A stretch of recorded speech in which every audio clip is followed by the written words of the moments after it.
planning on living or traveling abroad for an extended period of time, then here's some things that you'll want to be sure to take a look at. So if that's something that interests you, be sure you stay tuned. Now, I've been traveling around the world for about probably over 2 years now. I'm actually currently in the Congo right now, and we'll be heading to Brazil next week. And there is a lot of lessons that I've learned along the way. There's things that I did right, and there's a lot of things that I did wrong. Little by little, I've kind of refined my process of what exactly to look for depending on where I'm going. Now, when it comes to actually deciding where to stay, one big thing for me is always looking up the weather. I never want to go, for example, imagine that you want to go to Paris and you've seen all these pictures of, oh, it's so nice, you can get a cafe on the street and there's flowers everywhere. It's so beautiful, it's so shiny, or it's so sunny, so on and so forth. And then you decide to go to Paris in December or in February. Well, you will show up there and you'll realize that it's literally snowing every day. There's no sun because it's so cloudy. Literally, everyone switches their outfits and they're all wearing dark colors, and you'll walk around and just feel depressed. And you don't want to drink a cafe out there because it's so cold. You'd rather be inside and just spend your days inside. Whenever you have stuff like that happen, that's whenever it's gonna click in your mind that, okay, I need to start making sure that I look up the weather so I get an idea exactly what I might expect during the time that my trip comes up. The thing that really hit me was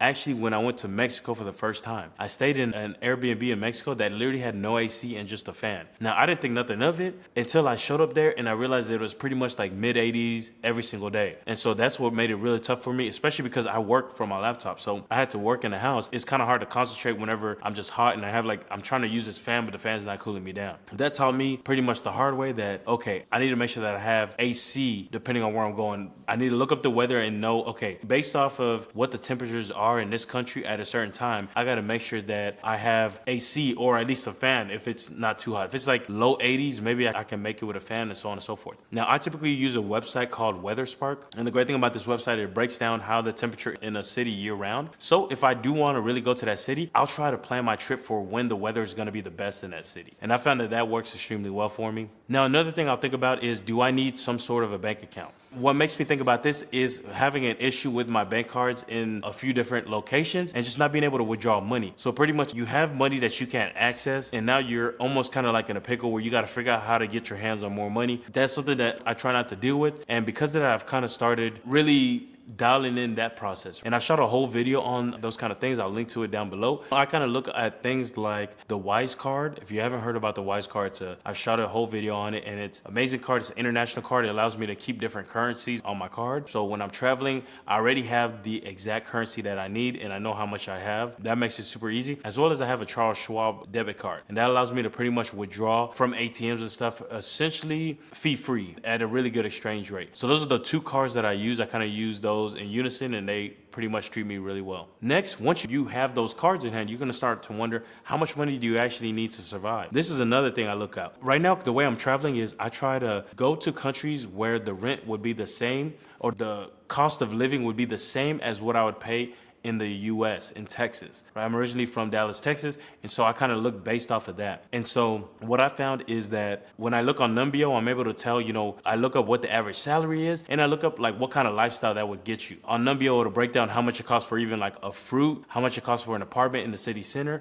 how much it costs for a taxi ride, things like that. So you can get a general idea how much you would be spending based off of wherever you're trying to live. After that, I try to find a place to stay. Now, I typically recommend that you stay in an Airbnb whenever you first get there. And the reason why is you can stay in an Airbnb. I look up what areas are the best, and I find an Airbnb in those areas, and I usually book it for an entire month. And after that time, while I'm booking it, while I'm staying at the Airbnb, I'll go visit any other neighborhoods that I think I might be interested in moving in. The dope thing about that is now I'm able to kind of see what's out there, and after that month, I can try to, if I want to stay there longer, I can just get an apartment in the neighborhood that I want to be in. And the great thing is I'm already there. I'm on site. So it's not me trying to do it from online. I'm there. So a lot of these countries, you're going to see that depending on where you're going, some other countries, they don't have, it's not like you do everything online. You have to like physically be there so you can talk with a real estate agent, or so you can talk with the owner to be able to check out the apartment and actually close the deal to kind of come to an agreement for how much you're going to pay for rent and things like that. That's really the clutch thing on that end. Also, when it comes to to Airbnbs, when you book long-term Airbnb stays, it can be a lot more reasonable. And by long-term, I mean anything that's like about a month or longer. When I typically, what I've seen is whenever I book for a month, the price can drop from like 40 to even 60% of what you see when it comes to if you're looking at the daily rate. So that's definitely something that you want to check out. Now, a few other things that you want to think about is things like travel insurance. Do you want to be near family